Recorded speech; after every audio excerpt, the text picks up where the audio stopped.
సిలువలో ఆడు చేతులను వేగులతో కొట్టగానే విధనందెను నాకై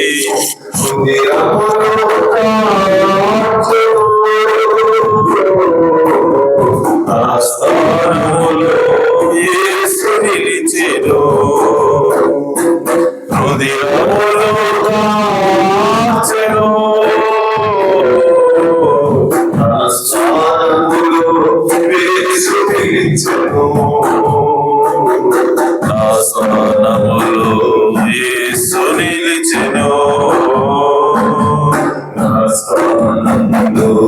యేసు నిలిచెను సిలువే నాకు శరణము శరణము సిలువే నాకు బలము ఎంతో బలము సిలువ యొద్దనే మాకు రక్షణ మా సిలువే నాకు ఆదరణ సిలువ యొద్దనే నాకు రక్షణ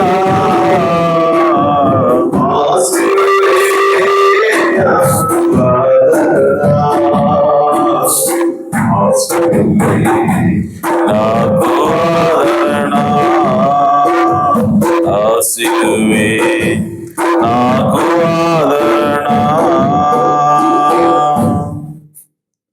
హల్లెలూయా. దేవుని నామానికి మహిమ కలుగును గాక. అలాగే నిలబడి ఉండగా పరిశుద్ధ గ్రంథం నుంచి వాక్యం చదువుకుందాం. యోహాను సువార్త 1వ అధ్యాయము 40వ వచనం నుండి చదువుకుందాం. యోహాను సువార్త 1వ అధ్యాయము 40వ వచనం. యోహాను మాట విని ఆయనను వెంబడించిన ఇద్దరిలో ఒకడు సీమోను పేతురు యొక్క సహోదరుడైన అంద్రెయ. ఇతడు మొదట తన సహోదరుడైన సీమోనును చూచి, మేము మెస్సియాను కనుగొంటుమని అతనితో చెప్పి యేసునందుకు అతన్ని తోడుకొని వచ్చెను. మెస్సియా అను మాటకు అభిషిక్తుడని అర్థము. యేసు అతని వైపు చూచి, నీవు యోహాను కుమారుడు అయిన సీమోను, నీవు కేఫా అనబడదు అని చెప్పాను. కేఫా అను మాటకు రాయి అని అర్థము. అలాగే 2వ వాక్య భాగంగా అపోస్తలుల కార్యము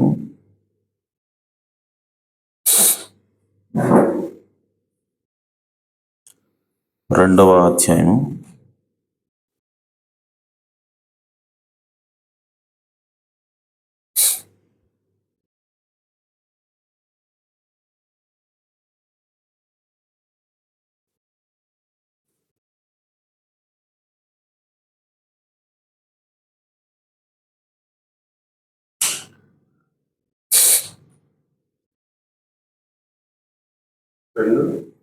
2వ అధ్యాయము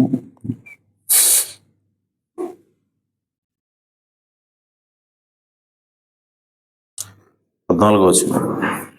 అయితే పేతురు ఆ పదునొకరితో కూడా లేచి నిలిచి బిగ్గరగా వారితో ఇట్లనెను, యూదయ మనుష్యులారా, యెరూషలేములో కాపురం ఉన్న సమస్త జనులారా, ఇది మీకు తెలియగాక. చెవియొగ్గిన మాటలు వినడి. మీరు ఊహించినట్లు మీరు వత్తులు కారు, రొద్దుబొడిచి జామైన కాలేదు. యోవేలు ప్రవక్త ద్వారా చెప్పబడిన సంగతి ఇదే. ఏమనగా, అంత్యదినములందు నేను మనుషులందరి మీద నా ఆత్మను కుమ్మరించెదను. మీ కుమారులను మీ కుమార్తెలను ప్రవచించెదరు. మీ యవ్వనులకు దర్శనములు కలుగును. మీ వృద్ధులు కలలు కందరు. ఆ దినములలో నా దాసుల మీదను నా దాసులందరి మీదను నా ఆత్మను కుమ్మరించెదను గనుక వారు ప్రవచించెదరు. పైన ఆకాశం మహత్కార్యములను, క్రింద భూమి మీద సూచక్రియలను, రక్తమును, అగ్నిని, పొగ, ఆవిరిని కలుగు చేసేదను. ప్రభు ప్రత్యక్షముగా మహాదినము రాకమునుపు సూర్యుడు చీకటిగాను చంద్రుడు రక్తముగాను మారుదురు. అప్పుడు ప్రభు నామం బట్టి ప్రార్థన చేయవారందరూ రక్షణ పొందుదురు అని దేవుడు చెప్పుచున్నాడు. 22వ వచనం కూడా, ఇశ్రాయేలు వారలారా ఈ మాటలు వినండి. దేవుడు నజరేయుడు యేసు చేత అద్భుతములను, మహత్కార్యములను, సూచక క్రియలను మీ మధ్యన చేయించి ఆయనను తన వలన మెప్పు పొందిన వానిగా మీకు కనబరచును. ఇది మీరే ఎరుగుదురు. దేవుడు నిశ్చయించిన సంకల్పమును, ఆయన భవిష్యత్తు జ్ఞానమును అనుసరించి అప్పగింపబడిన ఈయనను మీరు దుష్టుల చేత సిలువ వేయించి చంపితిరి. మరణము ఆయనను బంధించుట అసాధ్యం గనుక దేవుడు మరణ వేదనలు తొలగించి ఆయనను లేపిను. దేవుడు తన వాక్యమును దీవించును గాక. తల వంచి చిన్న ప్రార్థన చేసుకుందాం. జీవాధిపతి, జీవము కలిగిన తండ్రి, మీ ఘనమైన ఉన్నతమైన నామమునకు స్తుతులు స్తోత్రం చెల్లిస్తున్నాం. అయా, మరొక సాయంకాలం మాకు దయచేసావు. మరొక అమూల్యమైనటువంటి సమయాన్ని మాకు ఇచ్చావు ప్రభువా. ఆటల ద్వారా అయా మీ నామాన్ని మహింపరిచి ఉన్నాం. ఈ సమయంలో మీరే నేరుగా మాట్లాడండి, మా హృదయాలను తాకండి. అయా, ఏం మాట్లాడాలి, ఎలా మాట్లాడాలో తెలియదు ప్రభువా. మీరు ఈ రంగం మీదకి వచ్చి మమ్మల్ని అందరినీ కూడా దీవించమని, ఆశ్రయించమని మా ప్రభువును రక్షకుడు నాయన యేసు క్రీస్తు నామములో ప్రార్థించడు వేడుకుంటున్నాను పరమ తండ్రి. ఆమేన్. ఆమేన్. దయచేసి కూర్చోవచ్చు. Praise the Lord. Hallelujah. Praise the Lord. కొంచెం sound make sound. Praise the Lord. Hallelujah. సరే, మంచిది. మరి కొద్ది నిమిషాలు దేవుని వాక్యాన్ని ధ్యానిద్దాం. ఈ రాత్రికాల సమయంలో చదువుకున్న వాక్య భాగం నుంచి ప్రవక్త వర్తమానంలోంచి ఒక వర్తమానం, అదేంటంటే డీమనాలజీ, దయ్యపు శాస్త్రం. ఆమేన్. సో ప్రవక్త ఇందులో కొన్ని విషయాలు చెప్పారు, వాటి గురించి మనం ధ్యానం చేద్దాం. సోదరులారా, మనకి దేవుడు ఉన్నాడు అనేది ఎంత నిజమో దయ్యాలు కూడా ఉన్నాయి. ఆమేన్. సో వాటి గురించినటువంటి అవగాహన మనకు ఉండాలి. అయితే దెయ్యాల కంటే కూడా మనలో ఉన్నటువంటి దేవుడు బలవంతుడే అన్నాడు. ఆమేన్. ఈరోజు మధ్యాహ్నం సహోదరి వచ్చింది, ఒకసారి జోసుబాబాయి చెల్లెలు ప్రార్థించడానికి వచ్చి ఆమె మాట్లాడుతూ మాట అన్నది, నేను ప్రార్థన చేసుకుంటున్నప్పుడు నాకు భయం వేస్తుందయ్యా. సో ఏదో చప్పుడు వచ్చి గాలి గాలి ఒకసారి వచ్చి డోర్ ఓపెన్ అయింది, నాకు భయం వేస్తుంది, కళ్ళు మూసుకుని ప్రార్థన ఏదో డిస్టర్బెన్స్ వస్తుందని చెప్పి ఆమె అన్నది. అయితే అప్పుడు నేను అన్నాను, మీరు ప్రార్థన చేసే ముందు ఒకటి మీరు గుర్తుపెట్టుకోండి. ఫస్ట్ ఆఫ్ ఆల్ తలుపు దగ్గర వేయటం కాదు, గడి పెట్టుకోవాలి. ఎందుకంటే ఎప్పుడైతే మనం తలుపు దగ్గరికి వేస్తామో ఎవరు వస్తారా, తీస్తారేమో, లోపలికి వస్తారేమో అన్న ఒక భయం ఉంటుంది. కాబట్టి మనం ఊరకనే డిస్టర్బ్ అవుతాం. ఏ చిన్న అలికిడి వచ్చినా సరే ఎవరు వచ్చారో అన్నటువంటి ఒక ఆలోచన మనకు వస్తుంది. కాబట్టి వెంటనే ప్రార్థన వచ్చి లేస్తాం. కాబట్టి ఫస్ట్ మొట్టమొదటి మనం చేయాల్సింది ఏంటంటే, మనం రహస్యంగా ప్రార్థన చేసినప్పుడు ఖచ్చితంగా గడి పెట్టుకోవాలి. అప్పుడు ఏ చప్పుడు వచ్చినా ఏదొచ్చినా బయట నుంచి ఎవరో రాలేదన్న కన్ఫర్మేషన్ మనకు ఉంటుంది. కాబట్టి మనం భయపడం ఫస్ట్. సో నేను చెప్పాను, ఒకవేళ దెయ్యం మిమ్మల్ని డిస్టర్బ్ చేస్తుంది అన్న ఆలోచన మీకు వచ్చినప్పుడు ఒక విషయం మీరు జ్ఞాపకం చేసుకోండి. దెయ్యం అన్న ఆలోచన మీకు ఎప్పుడైతే వస్తుందో మీరు దేవుని జ్ఞాపకం చేసుకోవాలి. ఎందుకంటే లోకంలో ఉన్నటువంటి మీలో ఉన్నవాడు గొప్పవాడు అని బైబిల్ చెప్తా ఉంది. కాబట్టి ఎన్ని దెయ్యాలు వచ్చినా ఏమి వచ్చినా సరే మన లోపల యేసుక్రీస్తున్నాడు కాబట్టి మనం భయపడాల్సిన అవసరం లేదు. ఆమేన్. ఎందుకంటే ప్రవక్త అన్నాడు, ఈ భూమి మీద ప్రతి అడుగుకి కూడా కొన్ని వేల దయ్యాలు ఉన్నాయంట. ప్రతి అడుగుకి కొన్ని వేల దయ్యాలు. ఇప్పుడు ఇక్కడ కూడా ఉంటాయి దయ్యాలు. ఆమేన్. ఇక్కడ కూడా ఉన్నాయి దయ్యాలు. అలాగే దేవదూతలు కూడా ఉన్నాయి. ఇక్కడే దయ్యాలు ఉన్నాయి, దేవదూతలు కూడా ఉన్నాయి. కాబట్టి వాటి పని చేస్తూ ఉంటే మన పని మనం చేస్తూ ఉంటాం. సో దెయ్యం అనగానే అదేదో స్పూకీ లాగా లేదంటే భయంకరంగా మనల్ని అటాక్ చేయడానికి సినిమాలో చూపించినట్టుగా అట్లుండదు నిజ జీవితం. ఆమేన్. కాబట్టి దాని గురించి భయపడాల్సిన అవసరం లేదు. ఎందుకంటే మన లోపల ఉన్నవాడు బలవంతుడు. మన దేవుడు ఆల్రెడీ దెయ్యాల మీద విజయం సాధించాడు. హల్లెలూయా. సో దెయ్యాల గురించి భయపడే రోజులు పోయినాయి. ఎందుకంటే యేసుక్రీస్తు మొట్టమొదటిగా శిష్యులకి ఆయన ఇచ్చిన అధికారం దేని మీద అంటే దెయ్యాల మీద అధికారం ఇచ్చాడు ఆయన. అప్పటికి ఆయన రక్తం చిందించక మునిపే దెయ్యాల మీద అధికారం ఇచ్చాడు. ఇప్పుడు యేసుక్రీస్తు చనిపోయిన తర్వాత ఇప్పుడు మనకి యేసుక్రీస్తు రక్తం ఉన్నది కాబట్టి దెయ్యం మనల్ని ఏమీ కూడా చేయలేదు. సో విషయం మనం జాగ్రత్తగా జ్ఞాపకంలో గమనంలో పెట్టుకోవాలి. అప్పుడు మనకి దెయ్యం అంటే భయం అనేది ఖచ్చితంగా పోతుంది. అయితే దెయ్యాలు లేవా అంటే దెయ్యాలు ఉన్నాయి. ప్రవక్త అన్నాడు, ఈ వర్తమానంలో చాలా వింతగా అనిపించింది నాకు. ఒకసారి తామసభ చెప్పింది కూడా నాకు కనెక్ట్ అయింది. సో అది మీకు ఒకసారి నేను చదివినిపిస్తాను. సో ప్రవక్త ఏమంటున్నాడంటే,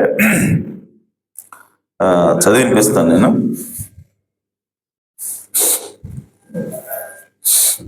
friends, demons are just as real as you are. స్నేహితులారా, మీరు ఎంత నిజమో దెయ్యాలు కూడా అంతే నిజం అంటాడు ప్రవక్త. మీరు ఉన్నారు అనేది ఎంత నిజమో దెయ్యాలు కూడా ఉన్నాయి అన్నదంతే అంతే నిజం. They appear in various forms. ప్రవక్త అన్నాడు అవి అనేక రూపాల్లో కనపడతాయి అంట. Okay, let me quote that. ఒక నిమిషం.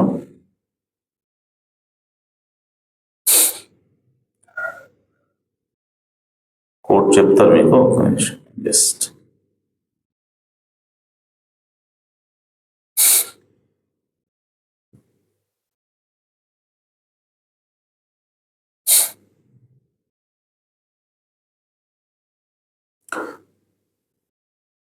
యాభై 53వ సంవత్సరం 11వ నెల 12వ తారీఖున డీమనాలజీ వర్తమానం బోధించాడు ప్రవక్త. అందులో 14వ పేర, అందులో ప్రవక్త అంటాడు, well I told you one night I was going to speak on demonology. మీకు చెప్పాను అంతకుముందు, ఒక రాత్రి నేను డీమనాలజీ దైవశాస్త్రం గురించి మాట్లాడతానని చెప్పాను మీకు.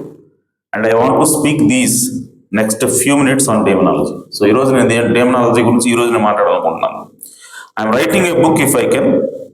I don't know whether you would be able to read it or not. When I get it wrote on demonology, my personal contact with demons. So నేను ఒక పుస్తకం కూడా దాని మీద రాయాలనుకుంటున్నాను. సో అది మీరు చదువుతారో తెలీదు. అయితే నా వ్యక్తిగత అనుబంధం లేదంటే వ్యక్తిగత అనుభవం దయ్యాలతోటి, అది నా పుస్తకం టైటిల్. ఓకే, దైవశాస్త్రం, అందులో నా వ్యక్తిగత దయ్యాలతో నా వ్యక్తిగత అనుభవం, అది పుస్తకం పేరు. సో నేను రాయాలనుకుంటున్నాను. రాసినప్పుడు మీరు చదువుతారు లేదో నాకు తెలియదు అంటున్నాడు. Friends, they are just as real as you are. So మీరు ఉన్నది ఎంత నిజమో దయ్యాలు కూడా ఉన్నదంతే నిజం. అండ్ ఐ సీ దెమ్, నేను వాటిని చూశాను మెనీ టైమ్స్, చాలాసార్లు. And they leave right, I have seen them leave right from this platform here. ఈ బలిపీఠం నుంచే ఈ వెళ్ళిపోవటం నేను చూశాను చాలాసార్లు. Okay, I see them, some of them in shape of bats. నేను వాటిని, కొన్ని దెయ్యాలు గబ్బిలాల్లాగా ఉంటాయంట. టాక్ చెప్తున్నాడు, కొన్ని దెయ్యాలు గబ్బిలాల్లాగా ఉంటాయి, గబ్బిలాల షేప్లో. Look like long hairs hanging on their legs. వాటి కాళ్ళ మీద పొడవాటి వెంట్రుకలు వేలాడుతున్నట్టుగా ఉంటుందంట. Okay, but an epileptic demon look like a tortoise with round legs. అని ఈ మూర్ఛ రోగాన్ని కలిగించేటట్టు దెయ్యం ఏదైతే ఉందో అది తాబేల్లాగా కనబడుతుందంట. తాబేల్లాగా ఉంటుందంట. దాని కాళ్ళు రౌండ్గా ఉంటాయంట. Okay, hanging up like that, ఆ విధంగా వేలాడుతూ ఉంటుందంట అది. But usually a demon or apparition seems to be more of a cloud form. కానీ సాధారణంగా ఏదైనా బాధపరిచే దెయ్యం ఏదైనా ఉంటే అది సాధారణంగా ఏ రూపంలో ఉంటుంది? మేఘం రూపంలో ఉంటుందంట.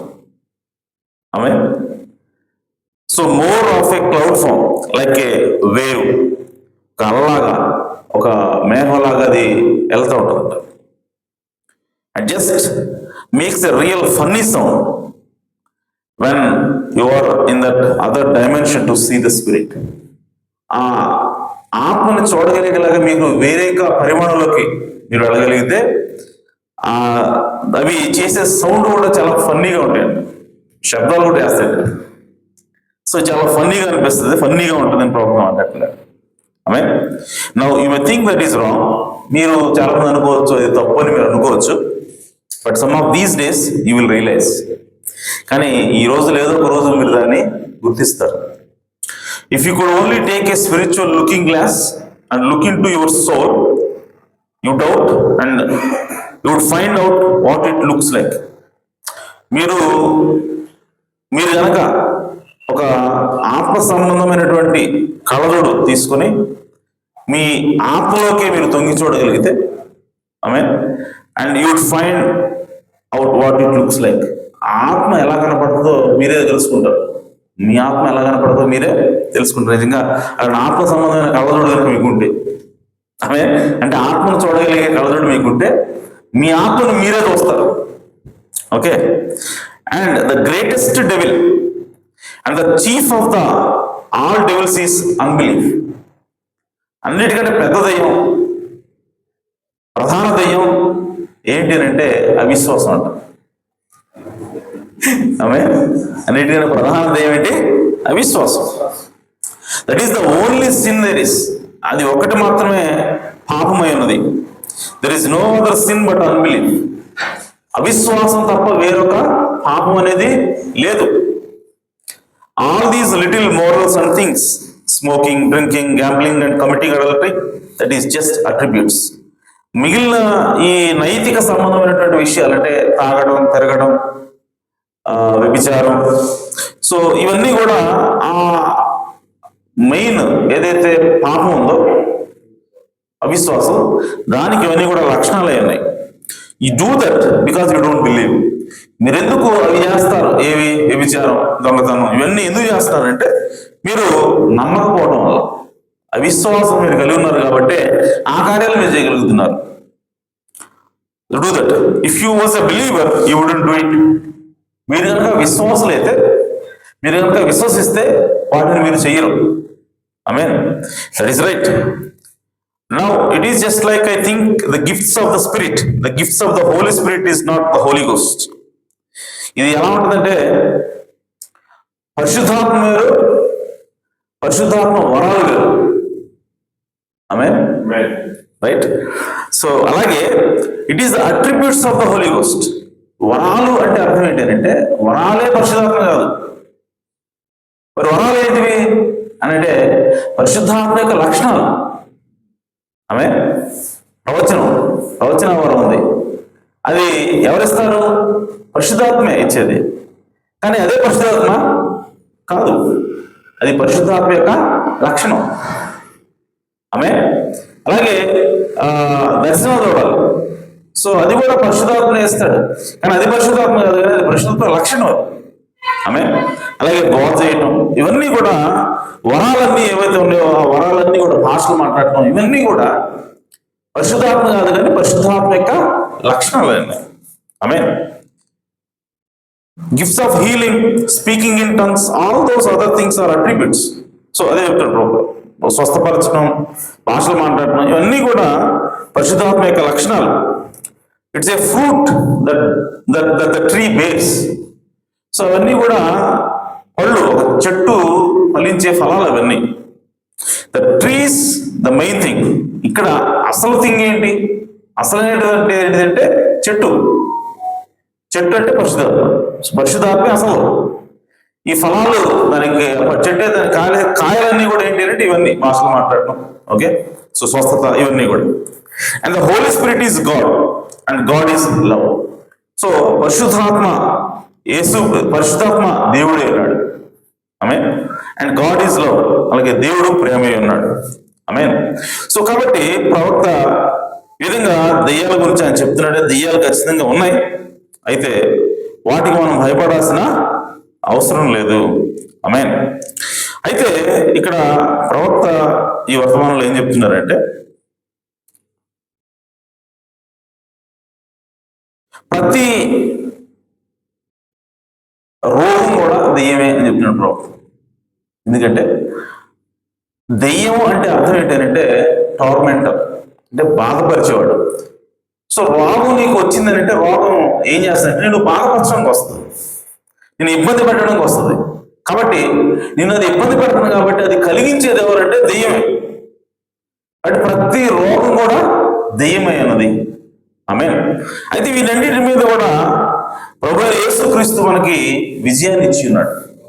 ఆయన ఎప్పుడైతే కల్వరి శిలువలో రక్తాన్ని కార్చాడో, ఆయన ఎప్పుడైతే కల్వరి శిలువలో దెబ్బలు తిన్నాడో, ఈ దెయ్యాలన్నిటికీ కూడా, ఈ రోగాలన్నింటికి కూడా ఆయన సమాధానం ఇచ్చేశాడు. ఈ రోగాలన్నింటి నుంచి కూడా మనకి విముక్తి ఇచ్చేశాడు. ఆమేన్. నేను మళ్ళీ చెప్తున్నాను, ఎన్నోసార్లు చెప్పాను. అదేంటంటే నీవు రోగాన్ని కలిగి ఉండాల్సిన అవసరం ఎంత మాత్రమూ లేదు. కానీ సాతానుడు వచ్చి ఏం చేస్తాడంటే వాడు పని అది. దెయ్యం అనేవాడు న్యాయంగా వెళ్ళడు ఎప్పుడు. దేవుడు ఒక్కడే న్యాయంగా వెళ్తాడు. ఆమేన్. మనకు ఆల్రెడీ వెల చెల్లించబడిందని వాడు తెలుసు. యేసుప్రభు మన కోసం వెల చెల్లించాడని తెలుసు. మనకు రోగం ఇవ్వకూడదు అన్న విషయం సాధారణ తెలుసు. ఆమేన్. కానీ వాడు తీసుకొస్తాడు మన మీదకి. ఆమేన్. వాడి పేరే బలాత్కారం. వాడు చేసేదే బలాత్కారం.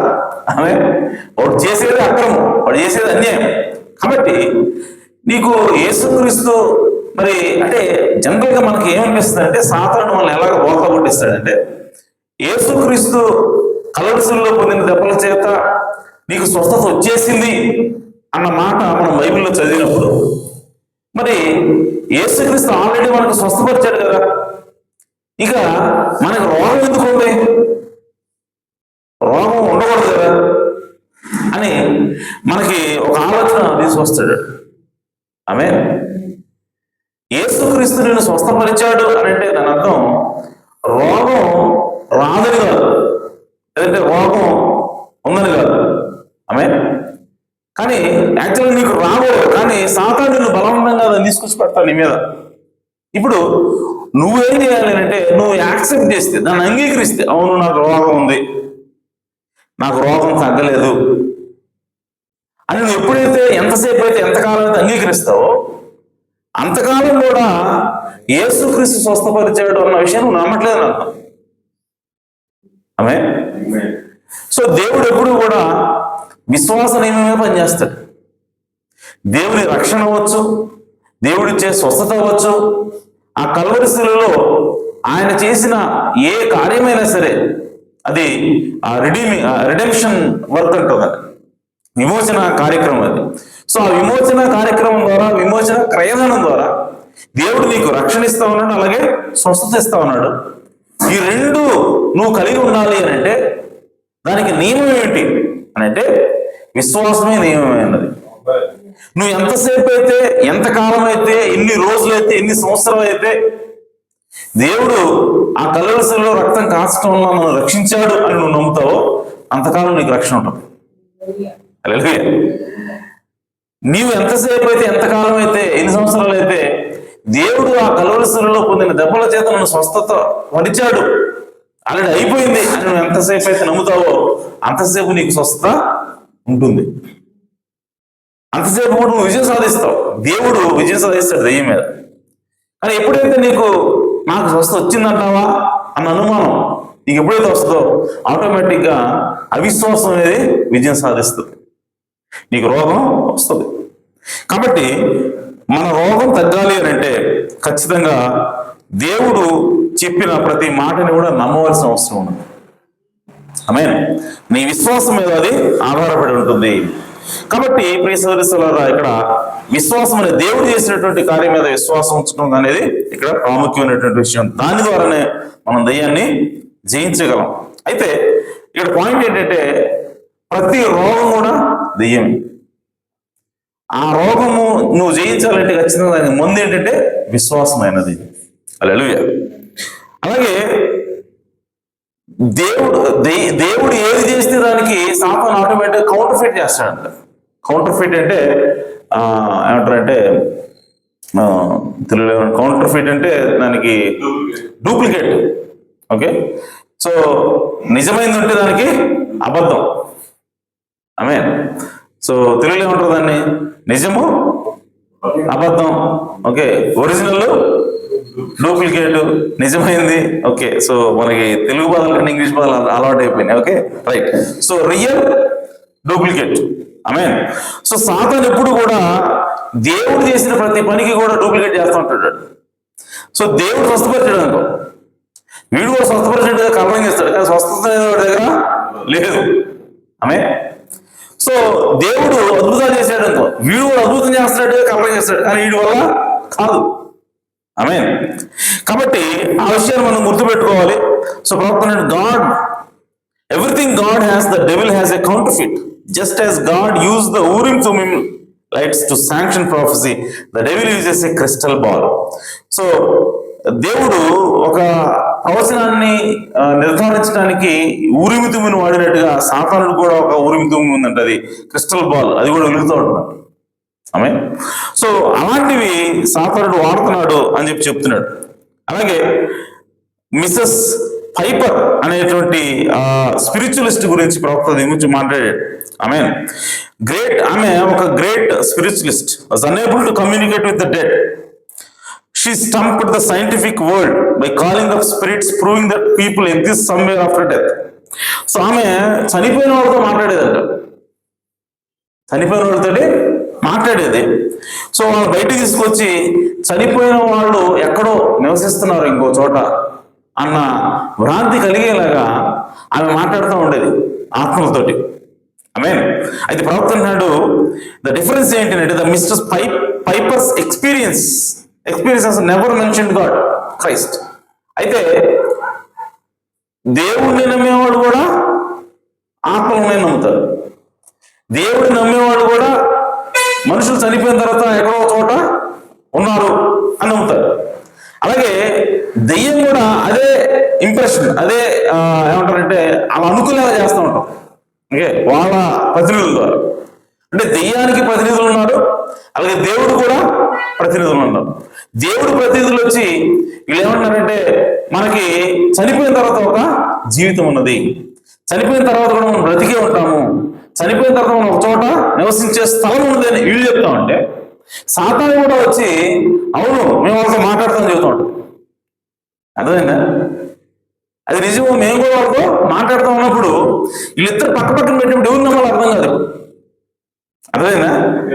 దేవుని నమ్మేవాళ్ళు చనిపోయిన తర్వాత ఆత్మలు ఉన్నాయని చెప్తున్నారు, వీడు వచ్చి ఏం చేస్తాడంటే మేము మాట్లాడుతూ కూడా వాళ్ళతో అంటాడు.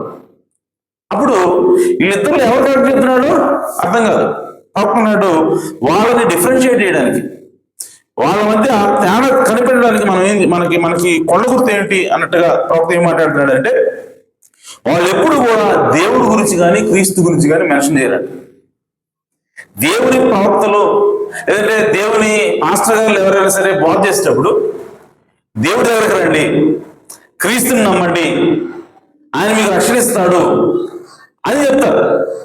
కానీ దెయ్యాలను ఉపయోగించుకొని దెయ్యాలతో మాట్లాడుతున్నాం మేము అని చెప్పేవాళ్ళు ఎవరైతే ఉన్నారో వాళ్ళు ఎప్పుడు కూడా దేవుడిని కానీ క్రీస్తుని కానీ వాళ్ళు ఉచ్చరించిన చూడడం అసలు మెన్షన్ చేయరు దాన్ని. సో కాబట్టి దాన్ని బట్టి మనకు అర్థమవుతుంది వాళ్ళు దేవుని సంబంధులా దెయ్యాల సంబంధులా అని ప్రవక్త అంటాడు. I mean they were just frolic and nonsense with no value to it at all. So వాళ్ళు ఎలాంటి వాళ్ళు అంటే ఒక దొంగ నోటికి ఎంత విలువ ఉంటుందో వాళ్ళు కూడా అంతే విలువ ఉంటుంది అంటాడు ప్రవక్త సింపుల్గా. ఆమె చూడటానికి అది 500 నోట్లు 500 ఒరిజినల్ నోట్లా కనపడుతుంది, కానీ దానికైనా విలువ ఉంటుందా? జీరో వాల్యూ, చిల్లుదా ఎక్కడైనా? కానీ చూడటానికి ఎలా ఉంటుంది? అచ్చం 500 లాగానే ఉంటుంది, కానీ దానికి విలువ ఉందా? లేదు. అలాగే దెయ్యానికి ప్రతినిధులైన వాళ్ళు ఈ భూమి మీద ఉన్నారు, వాళ్ళకు కూడా అంటే మంత్రగాళ్ళ గురించి వీళ్ళ గురించి చెప్తున్నాడు. అంటే మోషే ఎప్పుడైతే కర్ర వేసాడు కింద అది పాము అయింది, అలాగే ఐగుప్తు మంత్రగాళ్ళ గురించి వాళ్ళ కర్ర కూడా కింద వేశారు. ఆమె ఎందుకు ప్రవక్త దాని గురించి మాట్లాడుతున్నాడంటే ఎప్పుడైతే వాళ్ళు కర్ర కింద వాళ్ళ కర్ర కూడా పాములేని స్టోరీ ఎంతవరకు చూస్తే దేవుడు పంపించిన వాళ్ళు ఎవరు? ఆమె దేవుడు పంపిన వాళ్ళు అర్థమవుతుందా? అర్థం కాదు. ఆమె ప్రవక్త అంటాడు కొంతమంది పాటలు పాడుతూ స్వస్థత వస్తున్నారంట. పాటలు పాడితే స్వస్థత జరుగుతున్నాయి. ప్రవక్త కోటాలు పెట్టి దేవుని వాక్యం బోధించి ప్రార్థన చేస్తే స్వస్థత జరుగుతుంది. ప్రవక్త మీటింగ్లు పెట్టినా స్వస్థత జరుగుతుంది. ఓకే, వీళ్ళు గిటార్ పట్టుకొని డ్రమ్స్ వాయిస్తా పాటలు పాడినా కూడా వాళ్ళు కూడా స్వస్థత జరుగుతున్నాయండి. మరి వీళ్ళిద్దరు ఎవరు చెప్పింది నమ్మాలా? ఆమె నువ్వు యేసుప్రభు అంటున్నావు, నమ్ముకుంటే స్వస్థ వస్తా అంటున్నావు. వీడేం చెప్పలేదు కదా, చెప్పకుండా స్వస్థ వస్తున్నాడు పోతే. ఆమె నువ్వేమో ఇంత పొరుగు చెబుతున్నావు ఇవన్నీ పాటించాలి పరిశుద్ధం కూడా అంటున్నావు. అదే చెప్పట్లా, జస్ట్ పాట పాడడం స్వస్థ అవుతుంది. మరి నీ మాట ఎట్లా మనం అన్న పాయింట్. అంటే సాతానుడు ఎంతగా దేవుడి పనిని అడ్డుకున్నాడు చూడండి. మరి ఎందుకు ప్రవక్త దీనికి ఎగ్నెస్ట్ గా మాట్లాడుతున్నాడు? ఎందుకు ఇలాంటి మంత్రగాళ్ళు లేదంటే మాయ చేసేవాళ్ళు ఎందుకు మాట్లాడాల్సి వస్తుంది ఆయన అని అంటే, జనాలకు పైకి ఎలా కనపడుతుంది? అసూయ అన్నట్టు కనపడుతుంది. ఆమె అసూయ అన్నట్టుగా కనపడుతుంది. కానీ అక్కడ దేవుడు పనిచేస్తున్నటువంటి పాత్ర ఏదో తెలుసుకోకుండా కన్ఫ్యూజన్ సృష్టించడమే సాధారణ లక్ష్యం వాడి ఉద్దేశం అది. అందుకోసమే ప్రవక్తని దేవుడు వాడుకుంటున్నప్పుడు, ప్రవక్త ద్వారా దేవుడు పనిచేస్తా ఉన్నప్పుడు, ఇదిగో ఈయన ద్వారా నేను పనిచేస్తున్నాను, ఈయన చెప్పే మాట వినండి అని దేవుడు చెప్పాలి అనుకున్నప్పుడు వెంటనే వాడు ఇంకోటి తీసుకొచ్చి పెడతాడు పక్కన.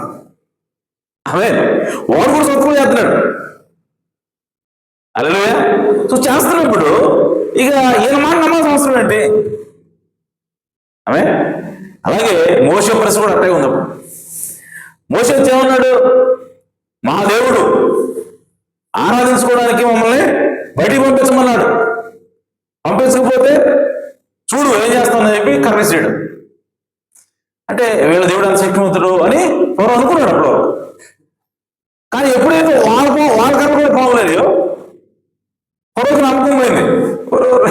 నువ్వేదో పెద్ద ఇదనుకున్నాను, నిజంగా దేవుడు పంపించాడు అనుకున్నాను. మా వాళ్ళు కూడా చేస్తున్నారు అయ్యి, ఆ పక్కన ఉండేవాడు, ఆతో కూడా తిరిగేవాడు. ఆమె వీడెప్పుడు దేవుడు పంపించాడు అని చెప్పలా, వీడెప్పుడు క్రీస్తు గురించి చెప్పలా. కానీ ఎగ్జాక్ట్ గా నువ్వేం చేస్తున్నావు, వీడు కూడా ఏం చేస్తున్నాడు. అలాంటప్పుడు నువ్వెందుకు నమ్మలేను? ఫరో అంటే సూచక క్రియలు జరుగుతున్నా కూడా ఫరో ఎందుకు దేవుడు నమ్మలేదంటే అదే కారణం. ఆమె అలాగే ఈరోజు లేదా ప్రవక్త కాలంలో అయినా సరే నిజంగా దేవుడు పంపించిన వ్యక్తి పనిచేస్తున్నప్పుడు, ఆయన పరిచర్యలో అద్భుతాలు ఆశ్చర్యకార్యాలు జరుగుతున్నప్పుడు దానికి ప్యారలుగా దేవుడు పంపని వాళ్ళు కూడా వచ్చి అద్భుతాలు ఆశ్చర్యకార్యాలు చేస్తున్నారు. ఆమె చేస్తూ బైబిల్ విరుద్ధమైన పోరాటాలు చేస్తున్నప్పుడు ఇక ప్రజలు ఎలా గుర్తిస్తారు? ఎవరు దేవుడు పంపించిన వాళ్ళు, ఎవరు దేవుడు పంపించిన వాళ్ళు? అప్పుడు దేవుని వర్తమానం ఎవరు గుర్తిస్తాడు? అసలు ఎవరు గ్రహించగలుగుతాడు? అందుకు ప్రవక్త మీరు అలా గుర్తించకపోతే నష్టపోయేది మీరే. ఆమె ఎందుకంటే ఈ అద్భుతాల వెనక, ఈ ఆశ్చర్యకార్యాల వెనక దేవుని యొక్క వర్తమానం ఉంది. దేవుడు ఇక చెప్పాలనుకుంటున్నాడు, అది మీరు గ్రహించాలి. చూడండి, ప్రవక్త వర్తమానాలను మీరు అర్థం చేసుకుంటే చాలా లోతుందండి దాన్ని. ఓకే, ఎందుకు ప్రవక్త ఈ మాట అన్నాడు అంటే, ఈయన ఎప్పుడైతే అద్భుతాలు చేస్తా ఉన్నారో పక్కన వాళ్ళు వచ్చి కూడా అద్భుతాలు చేస్తారు. ఆమె చేస్తున్నప్పుడు వీళ్ళు ఏం చెప్తున్నారంటే, ఆయన చేసే అద్భుతాలు మా దగ్గర కూడా ఉన్నాయి అని చెప్తున్నారు.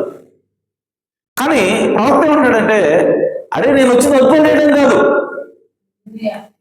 నా లక్ష్యం అద్భుతాలు చేయడం కాదు, ఆ అద్భుతాల ద్వారా మీరు దేవుడు చూడడం నా లక్ష్యం.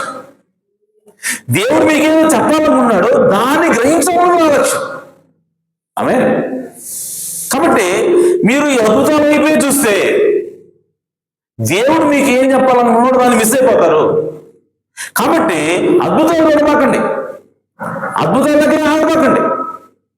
ఆ అద్భుతాలు చేస్తున్న దేవుడు ఏం చెప్పాలనుకుంటున్నాడో దాన్ని గ్రహించండి. హల్లెలూయా. ప్రవక్త చాలా చక్కగా ఉదాహరణతో వివరించాడు దాన్ని. అని ఏమన్నాడంటే, మీరు ఏదైనా ఒక ఊరికి వెళ్తా ఉన్నారు, వెళ్తున్నప్పుడు మధ్యలో మనకు మైలురాళ్ళు ఉంటాయి. ఉదాహరణ ఇక్కడ నుంచి పిడుగురాళ్ళు వెళ్ళాలనుకుంటున్నాం, మధ్యలో మైలురాళ్ళు ఉంటాయి. పిడుగురాళ్ళ 10 కిలోమీటర్లు ఉంది, ఇంకా 8 కిలోమీటర్లు ఉంది, అని చూపిస్తూ ఉంటాం. ఇప్పుడు నేను మోహం పిడుగురాలు కదా, ఆమె. సో పిడుగురాలు రాయని ఉంది, పిడుగురాలని ఉంది దాని మీద. ఈ మైలురాయి ఉంది, ఈ మైలురాయి చూపిస్తుంది పిడుగురాలు ఎక్కడ పోవాలో. కాబట్టి ఈ పిడుగురాలు అనే రాయి దగ్గర నేను ఆగిపోతే, నేను దాన్ని చూస్తూ ఆగిపోతే నేను పిడుగురాలు పోగలనా? పోలేను. సో ఆ మైలురాయి అనేది అద్భుతాలు, ఆ మైలురాయి అనేది ఆశ్చర్యకార్యాలు. సో ఈ ఆశ్చర్యకార్యాల ద్వారా దేవుడు ఏం చెప్తున్నాడు అంటే, నువ్వు పిడుగురాలు పోవాలని చెప్తున్నాడు. అసలు లక్ష్యం ఏంటంటే పిడుగురాలు రీచ్ అవ్వడం నీ లక్ష్యం. పరలోకం అంటే మన గమ్యం. కానీ పరలోకానికి వెళ్ళడానికి మధ్యలో మైలురాళ్ళలాగా కొన్ని సూచనలు, కొన్ని అద్భుతాలు, ఆశ్చర్యకార్యాలు, కొన్ని ప్రవక్తలు దేవుడు పెట్టాడు. ఆమె నువ్వు ఆ ప్రవక్త దగ్గర ఆగిపోతే నువ్వు పరలోకానికి పోలేవు. ఆమె. సో కాబట్టి ప్రతి అద్భుతం వెనక, ప్రతి సూచక్రియ వెనక ఒక స్వరం ఉంటుంది. అందుకోసం ప్రవక్త అన్నాడు, there is a voice behind the sign అని ప్రవక్త అన్నాడు. ఏకంగా వర్తమానం ఇచ్చాడు ఆయన. ఏంటి వర్తమానం అని అంటే, సూచన యొక్క స్వరం. విన్నారు ఎప్పుడైనా వర్తమానం? సూచన యొక్క స్వరం అంటే సూచనకు ఒక స్వరం ఉంటుంది, అద్భుతానికి ఆశ్చర్యకార్యానికి ఒక స్వరం ఉంటుంది. ప్రవక్త అన్నాడు, అద్భుతం చూడు మాకు, దాని స్వరం చెప్తుంది చూడు. హల్లెలూయా. ఎందుకంటే ప్రతి సూచన వెనక ఒక స్వరం ఉంటుంది. అలాగే మోషే ఒక అద్భుతం చేశాడు, ఒక సూచక్రియ చేశాడు. అంటే నువ్వు సూచక్రియ చూడమని కాదు, దాని వెనకాల ఉన్నటువంటి స్వరాన్ని చూడు. ఆమె. కాబట్టి ప్రియ సోదరి సోదరా, ఈరోజు ఆ స్వరాన్ని గుర్తించడం అనేది చాలా ప్రాముఖ్యమైనది. ఆమె. సో ఈరోజు ఆ స్వరాన్ని గందరగోళం చేయడానికి, ఆ స్వరాన్ని గుర్తుపట్టకుండా చేయడానికి సాతానుడు ఏం చేస్తాడంటే సూచక్రియలను వాడుకుంటూ ఉంటాడు. కాబట్టి దానిలో మనం కాటపోకూడదు, వాటిలో మనం కొట్టుకోకూడదు. ఆమె. సో కాబట్టి దెయ్యపు శాస్త్రం అంటే దెయ్యాల ద్వారా సాతానుడు కన్ఫ్యూజన్ క్రియేట్ చేస్తాడు.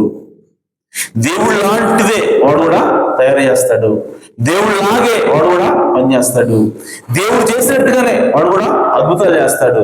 మరి ఎలా సార్, వాళ్ళు అద్భుతాలు చేస్తున్నారు, వీళ్ళు అద్భుతాలు చేస్తున్నారు, ఎలాగ మనం డిఫరెన్షియేట్ చేయాలి, ఎలాగ వ్యత్యాసం కనుక్కోవాలి అని అంటే ప్రవక్త అన్నాడు, వాక్య పరీక్ష పెట్టు వాడికి అన్నాడు ప్రవక్త. హల్లెలూయా. వాక్య పరీక్ష పెట్టు. వాడు సూచన చేస్తున్నాడు, అద్భుతం చేస్తున్నాడు, దాని వెనక వాడు ఏం చెప్తాడు విను. ఆమె. సూచన జరిగింది, ఏదో ఒక అద్భుతం జరిగింది, పరిచర్యలో ప్రార్థన ఏదో జరిగింది, సూచన అద్భుతం జరిగిన వెంటనే దాన్ని గురించి వాడు ఏం చెప్తున్నాడు, ఇదిగో నేను ప్రార్థన చేశాను, నేను ఉపవాస్తున్నాను, నేను ఎంతో భక్తిపరుడుగా ఉన్నాను కాబట్టి ఈ అద్భుతం జరిగిందని చెబుతున్నాడా? వాడు స్వరం అదేనా? అయితే వాడే దొంగ. ఆమె. వాడే దొంగ. వాడు దేవుడు పంపించాడు కాదు. అద్భుతం జరిగింది, ఒక సూచక్రియ, అద్భుతం, చచ్చిపోయి లేచాడండి ఆత్మీయంగానే. ఇప్పుడు ఆ అద్భుతం ఏ పరిచర్లో జరిగిందో ఆ వ్యక్తి ఇప్పుడు చూసారా? చనిపోయిన వాళ్ళు లేకపోతే ఎప్పుడైనా మీరు చూసారా? ఎక్కడైనా జరిగిందా ఇది? కేవలం ఇది యేసు మాత్రం చేయగలరు. ఒక మనుషుడు చేయలేదు, నేను చేయలేను, నువ్వు చేయలేవు, ఎవరు చేయలేరు. ఇలాంటి ఘటన, ఇలాంటి కార్యం, ఇలాంటి శక్తిగల కార్యం ఒక్క యేసు మాత్రం చేయగలరు. కాబట్టి ఆయన నమ్ముకోండి చెప్తున్నాడు అనుకో, వాడు అసలేను. హల్లెలూయా. కాబట్టి మనం ఆ డిఫరెన్షియేషన్ తెలుసుకోవడానికి మనం ప్రయత్నం చేయాలి. ఆమె. కాబట్టి ప్రియ సోదరి సోదరులారా, దెయ్యం కూడా దేవుడు లాగానే పనిచేస్తుంది, కవరింగ్ ఇస్తుంది. కానీ వాడు ఏం చెప్తున్నాడు, వాడు ఉద్దేశం ఏంటో మనం క్యాచ్ చేయాలి, వాడు స్వరం ఏంటో మనము గుర్తుపట్టాలి. ఆ స్వరం బైబిల్కి అనుగుణంగా ఉందా లేదా, ఆ స్వరం యేసుక్రీస్తుని చూపిస్తుందా లేదా, అంటే వాడు వైపు చూపించుకుంటున్నాడా, లేదా వాడు సంఘం వైపు చూపించుకుంటున్నాడా అన్నది మనం గుర్తించాలని దేవుని యొక్క ప్రవక్త తెలియజేస్తా ఉన్నాడు. ఆమేన్. కాబట్టి ప్రియ సోదరి సోదరులారా, దెయ్యము ఖచ్చితంగా ఉంది, వాడు బాధించేవాడు. అయినా సరే మనకి యేసుక్రీస్తు ప్రభు వారి కలువరి శిలువలో మనకి విడుదల దయచేస్తాడు. ఆయన పునరుద్ధానం చెందడం ద్వారా దేవుడు ఆయన అంగీకరించాడని, ఆ బలి నిజమైందని, ఆ బలి సరైందని దేవుడు కూడా ముద్ర వేసినట్టుగా అయింది. ఆమేన్. యేసుక్రీస్తు కేవలం చనిపోతే పాతిపెట్టబడితే మనకు రక్షణ లేదు. ఆమేన్. ఆయన కనుక తిరిగి ఆగకపోతే, ఆయన చనిపోయినా, ఆయన రక్తం కార్చినా మనకు ఎలాంటి ప్రయోజనం లేదు. ఎందుకనంటే చనిపోయినటువంటి యేసుక్రీస్తు తిరిగి లేచినప్పుడే దేవుడు ఆయన అంగీకరించాడని అర్థం. హల్లెలూయా. ఆయన లేవలేదని అర్థం యేసుక్రీస్తు యొక్క బలిని దేవుడు అంగీకరించలేదు. అనగా యేసుక్రీస్తు మోసిన పాపాలన్నీ కూడా యేసుక్రీస్తు తీసేలాగా పోయాడు అని అర్థం. కానీ యేసుక్రీస్తు మూడో దినం తిరిగి లేచాడు. ఆయన ఆ ఈస్టర్ ముద్రను ఆయన అగలగొట్టాడు. కాబట్టి ఆయన మనకి నిత్య జీవాన్ని ఇచ్చాడు, ఆయన మనకి రక్షణ ఇచ్చాడు, ఆయన మనకి సమాధి మీద విజయం ఇచ్చాడు. ఆమేన్. ఆయన మనకి రోగం నుంచి స్వస్థత ఇచ్చాడు. కాబట్టి సాతానుకి ఎంత మాత్రం కూడా మనల్ని పట్టి లేదు. వాడికి మన మీద ఎంత మాత్రం కూడా అధికారము లేదు. వాడు మనల్ని ఎంత మాత్రం కూడా బాధించాల్సిన అవసరము లేదు. వాడి బాధను మనం ఎంత మాత్రం భరించాల్సిన అవసరం లేదు. నువ్వు మోకాళ్ళ మీద కూర్చొని, ప్రభువా నాకు ఇది బాధగా ఉంది, నేను భరించలేకపోతున్నాను, నాకు సాయం చేయవా, నువ్వు కలువరి శిలువలో పొందిన దెబ్బల చేత నేను స్వస్థత పొందుకున్నాను తండ్రి అని ఇది నన్ను వాదిస్తూ ఉంది, ఇది నాకు ఒక గుల్లుగా ఉంది, నీ చిత్తం మీద దీన్ని తీసేయని చెప్పి నువ్వు ప్రార్థన చేస్తే, ఆ విషయాన్ని నువ్వు నమ్మితే దేవుడు ఖచ్చితంగా ఆ స్వస్థతని దయచేస్తాడు. ఆ దెయ్యాన్ని దేవుడు పారవవుతాడు. ఎందుకంటే ఏ దెయ్యమైనా సరే చట్టానికి లోబడాల్సిందే. ఆమేన్. సో పరిశుద్ధాత్మ వచ్చినప్పుడు ఆ దెయ్యం నుంచి పారిపోవాల్సిందే, నిన్ను విడిచిపెట్టాల్సిందే. కాబట్టి ఆ విధంగా నీకు విడుదల అనేది దేవుడు ఇస్తాడు. కాబట్టి విశ్వరా దేవుని యొక్క స్వరం ఏమిటో మనం గుర్తించాలి. సాతాను యొక్క మోసం ఏమిటో మనము గుర్తించాలా. దేవుని యొక్క స్వరం ఏంటో మనము గ్రహించాలి. అదే దేవుని యొక్క ఉద్దేశమైనది. ఒక సూచన, ఒక ఆశ్చర్యకార్యం దాని వెనక దేవుడు చేస్తాడంటే దాని వెనకాల దేవుని గుర్తించాలనేది దేవుని యొక్క ఉద్దేశం ఏంటది. ఆమేన్. సో ఆ విధంగా మనం గుర్తిద్దాం, ఆ విధంగా మనం సోబర్గా ఉందాం, మెలకుగా ఉందాం, తెలివిగా ఉందాం. సాతానుడు ఎవరో అంటే సాతాను యొక్క ప్రభావంతో ఉన్న వాళ్ళు ఎవరో, నిజంగా దేవుని చేత నడిపింపబడుతుంది ఎవరో, మనం ఆ విచక్షణ, ఆ వివేచన కలిగి మనం ముందుకెళ్దాం. దేవుడు మనం దీవించును గాక, దేవుడి మాటను ఆశీర్వదించును గాక. హల్లెలూయా. సమయంలో సాంగ్లు వచ్చి సంబంధించుకుంటాం.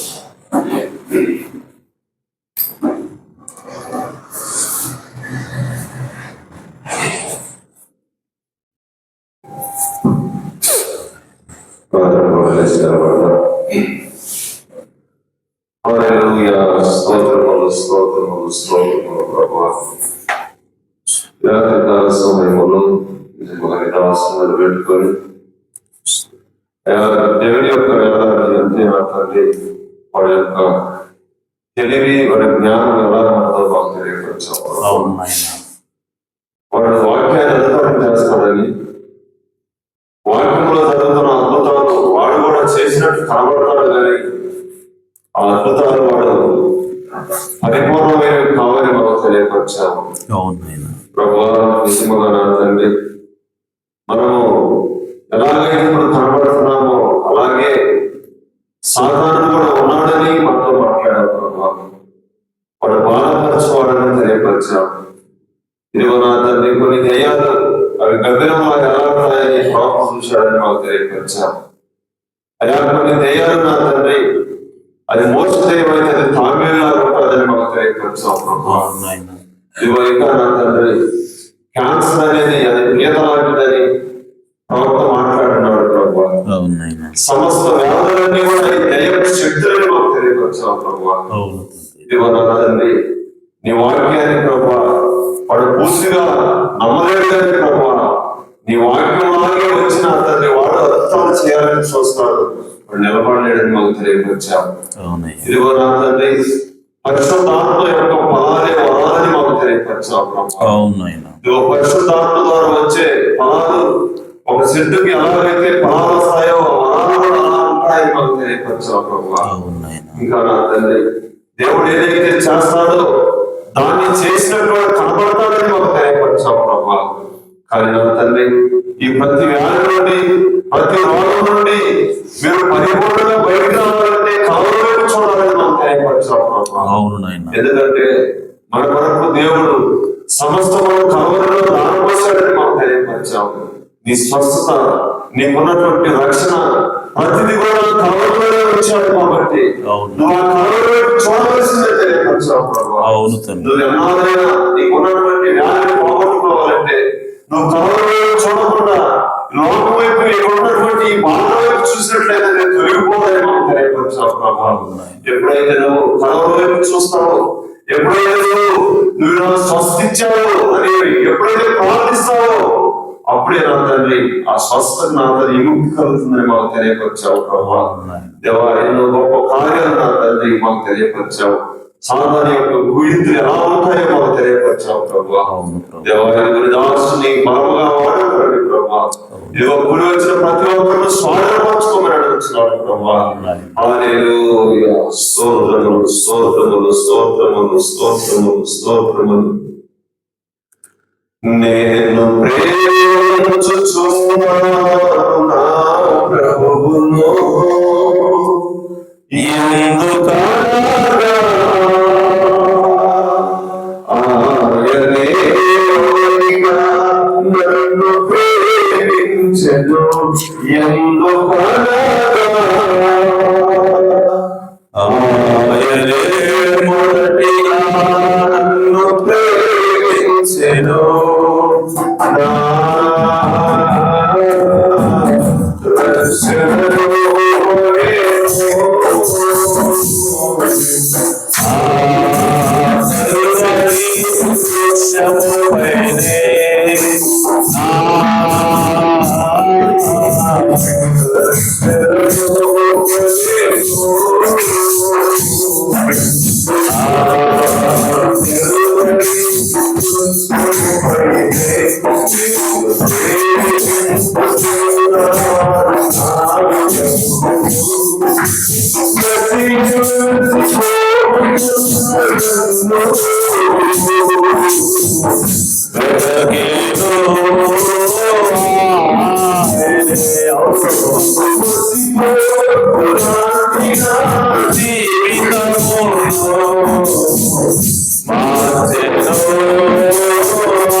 జీవము కలిగిన తండ్రి, సర్వోన్నత మీకు నామమునకు స్తోత్రం.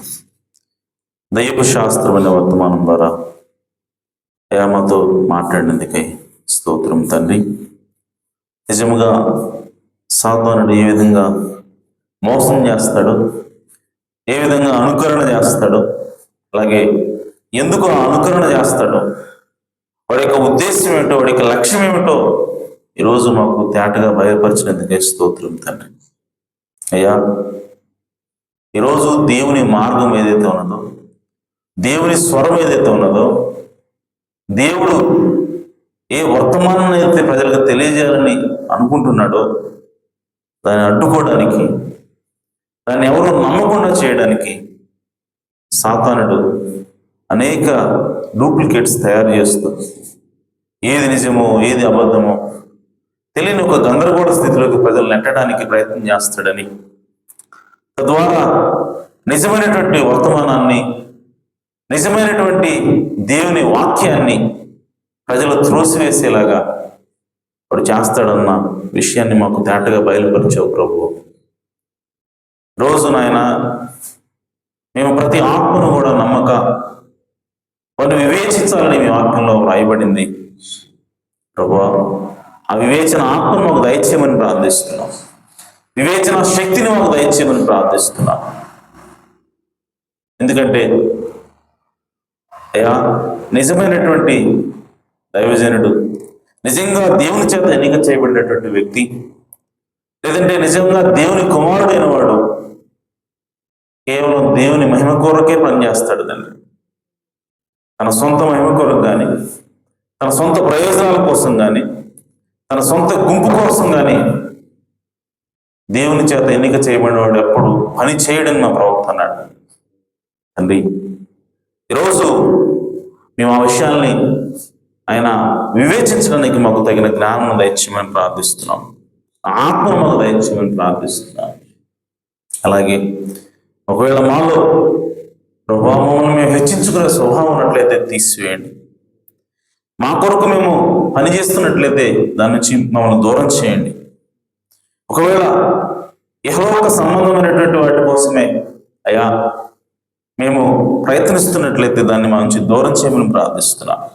ఎందుకంటే మేము చేసే ప్రతి పని కూడా మీ కొరకు, మీ నామ మహిమార్థమే చేయడానికి, మీ నామ ఘనత కొరకు మాత్రమే చేయడానికి, మీకు మాత్రమే మహిమ తెచ్చడం కోసం చేయడానికి సహాయం చేయండి. అలాంటి హృదయాలను, అలాంటి మనస్సును అందరికీ దయచేయమని అయ్యా విన్న వాక్యం మా అందరి హృదయాల్లో నూరంతలుగా ఫలితం దయచేయండి. ఎందుకంటే చివరి ఘడియలో మేము ఉన్నాం, ఎత్తపడే సమయంలో మేము జీవిస్తున్నాం ప్రభువా. పరిపూర్ణమైనటువంటి విశ్వాసం మాకు రావాలి కనుక ఈ వర్తమానం మా అందరి హృదయాల్లో నూరంతలుగా ఫలించినట్లుగా దీవించమని, ఆశ్రయించమని ఇక్కడ చేరించిన ప్రతి ఒక్కరిని మీ చేతులకు సమర్పించుకుంటూ కృప తోడుగా నడిపించమని మా ప్రభువును రక్షకుడునైన యేసు క్రీస్తు నామములో ప్రార్థించి అడిగి వేడుకుంటున్నాను పరమ తండ్రి. ఆమేన్. మన ప్రభు అయిన యేసు క్రీస్తు వారి కృపా సమాధానం సకలకు పరిశుద్ధులకును కూడిన మనందరకు సదాకాలం తోడేండును గాక. ఆమేన్. ముగించుకుని